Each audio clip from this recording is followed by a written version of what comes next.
So here, this is my YouTube channel. The link how to add on your Facebook page. First of all, click this link. First, copy your YouTube URL. Simple option. Go to Facebook page. In the option call is click for about. In the about option, go to option call is edit. In this option will be there. Just I show this option. You will be here.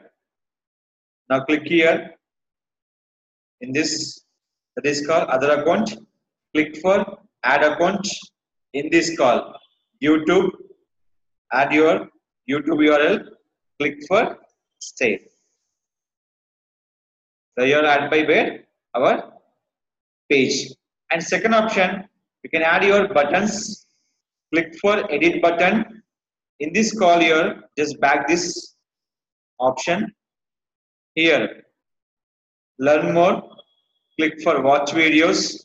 Next, see this website links, Facebook video. Click for website link. Add your link. Click for save. Click for finish. If anybody come into your page, now click for button. They're going to wear our YouTube channel. This is called promote your YouTube channel on your Facebook page. One is called about.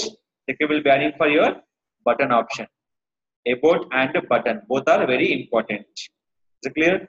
This is called promote your channel on both options. About and buttons.